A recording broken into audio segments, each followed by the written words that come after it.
All right, good morning to any replayers. If you're a replayer, you can still participate.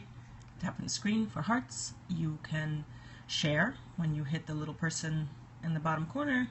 Share it with whoever you think would benefit from the message. You can, of course, follow me on Twitter at joannazarach or on Snapchat at joannazarach. Hi, Sandeepa.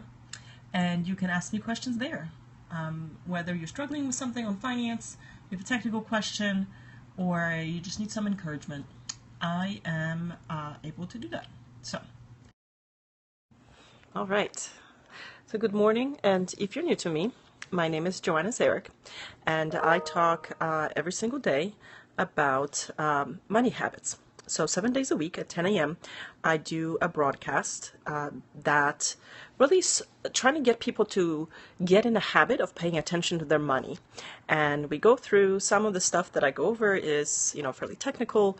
And by technical, I mean just talking about Mint, talking about the behaviors that you need to develop, and the way you need to start thinking about money if you're truly serious about building wealth, right? So, and what I've been talking about or harping on, as I might think, this week is this concept of becoming an investor, and I think it's such an important transition in people's lives, in their financial maturity, and so that's really the goal. That's really the shift that you will need if you want to build wealth, and so. Sunday we talk about sort of savoring. So how do you know that you have the investor mindset, right? I think that consumer mindset is sort of very common, right? It's easy to define. People are out. That's what's available. So I'm going to go with that, right? I didn't even have my own target. I just took and said, this is the most beneficial way in which I can make myself efficient, tax efficient. And so I followed that rule all my life. And at some point I looked at my investment. I was like, wait a minute, perhaps I should start paying attention to this pot of money that's there. And I'm like, how? Because I'm a do-it-yourself investor. Right? I don't have a financial advisor. I looked at that point. I said, well, should I get a financial advisor? There's all this money. Who's managing it? And my husband was opposed to it. And to his credit, he was like, they're just going to charge you a bunch of fees. And I was like, okay, but if we're not paying someone to do it, who's going to do it? And I did the math and I said, well, it's maybe worthwhile for me, right? I said, maybe it's worthwhile for me to make it my job to be an investor for my family. And that's kind of, I dug deep and I was like, well, if I'm going to do it, I'm going to have to get serious about it. And so I didn't at some point I did take a bunch of classes, right? I have the flexibility to do that. But then action really is knowledge is one thing, right? But the action is second thing. Well, one, there was a bunch of money there. And I'll be the first one to tell you, I'm still not efficient in terms of moving money around or rebalancing, right? But what I decided is put more money in, right? Instead of buying a big house, let's put more money into the market, instead of, I don't know, going on fancy vacations. All of a sudden, I'm allocating my funds to be I need to invest this, right? It's beginning of the year, it's February, right? I'm okay, I got to get my, slow and steady, right? I've been doing this compounding question. My friend asked me yesterday, she's like, I heard that $5,000, I haven't been following lately what's been going on with Russia and the U.S. Really, I haven't. So at some points I paid more attention to it than others, but not lately. So I can't comment. But that's the thing. It's make it your business to be an investor, start paying attention, start shifting your thoughts, and start changing your routine. That's why the money habits, you change your routine in terms of the things that you do. I always say, look at your tabs in your browser. It'll tell you I'm Polish. It'll tell you what your priorities are, right? And so, but ja nie говорю по-русски. No. It'll show your priorities, right? So, okay, then. It'll change your priorities, right? And really think about what you do every day. And that's why developing better money habits means you start paying attention to your money, so know where your money's going, right? I know a lot of people are in pre-investing stage, right, with a cash flow challenge, so they have trouble. Uh, yeah, he's a rare one. But he's got great insight into people. Like I give him that into like mass hysteria. That dude knows what sells.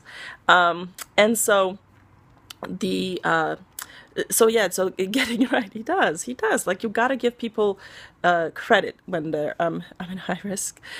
So yeah, I don't I'm like I said, I'm conservative. I'm a steady person, but that's the thing is, so start paying attention to your money, get it under control. If you're pre-investing, I talk about pre-investing, yeah, it's different people will succeed in anything. He is a grandmaster. Yeah, I know his Trump name's all over the place. He is leaving a mark, right? So he's leaving a mark for sure. But get your do I love my president, my current president? Yes, I do. I'm a patriot. Yes, of course, I support the presidential office. Actually, I worked on the campaign in 2008. So. And that's when I learned about government and how it does and does not really change. How it doesn't change as much as we think with the election cycle. Yeah, right. Until you take it out, right. And so and you want to diversify, right? I'm all for diversification. That's the thing. Like as you grow, as you get more and more invested, and you grow your base of wealth, you will start thinking about diversification, what you want to do, and you can maybe experiment, right? Like I'm all about experimentation and learning new things and alternative investments. But yeah, if you're in a pre-investing stage, which means your cash flow challenge, like what you really need to focus is, yeah, they do, right? It's just like I'm in it for the long term, right? Like I'm in it for the legacy, right? And I don't need to stop working because I don't hate my job. I'm self-employed, so I don't have a boss, right? So I like contributing to other people. I like bringing value to what they do, whether it's helping their business or helping people with their personal finances. I like doing it. And so I don't see myself having to like run away from it. I've already structured my life so it's sustainable for a really, really long time with like income coming in, but I'm not blowing through all of it, right? Like I'm not just burning through all my money. So, but yeah, getting a hold of your finances, what my husband did for what he does for a living. Well, so it's interesting. Right now, he's in public service, so he works for the Chicago Public Schools right now, and he's been there for 3 years. But he used to be a management consultant as myself. He was an antitrust lawyer in his prior career, so he's had multiple careers, and I've encouraged him to. Yeah, no, it's like high risk. I encourage him to contribute, right? Like we both try to contribute, and he's doing it by trying to help the Chicago Public Schools have a more like rational approach to like how they allocate funds, and does a lot of strategy. Public schools, yeah, public schools are in trouble, and they're important. Like my children go to public school because I want to support the system as well.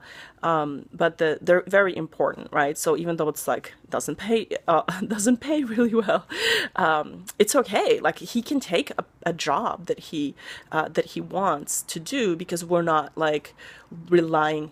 Our lifestyle is not so huge that we're like, oh well, you better make this much money because we just need to pay the bills. It's like, no, you can do whatever job you want. I sometimes encourage him to quit like every other week, because I'm like, oh, you should be exercising more instead of going to work. But that's me. That's my philosophy. Like exercise first, go to work second. And so, yeah. And vice versa, right? Besides, it's a partnership, and so we definitely, it also allows. So he's got a more stable job, but like my consulting business has made way more money in the past, and so it's interesting to do that. But even I'm educating him on taxes, and he's like, how do you know all this? Right? Everyone's always like, how do you know all this? I'm like, I've been learning for like 20 years, and now I'm like getting really deep into it because I'm trying to convey this messages, the learnings that I've had. To other people, where I'm trying to break down some of the concepts where people are just really intimidated by like taxes or investing, to just encourage people to take the steps, right, to like lower the barrier to action, right? That's all I'm trying to do in these periscopes, and even like going out into social media that I haven't been on until October of last year. I had no voice, no message, and I decided, look, this is an important message. I'm trying to reduce the barrier to action for people. Just find you the loophole, right? Self-employment, individual 401k, tax bonanza. That's, so I've talked about this before. If you can generate some self-employment income, even some of it, like just start on the side. But the real thing is to be in business for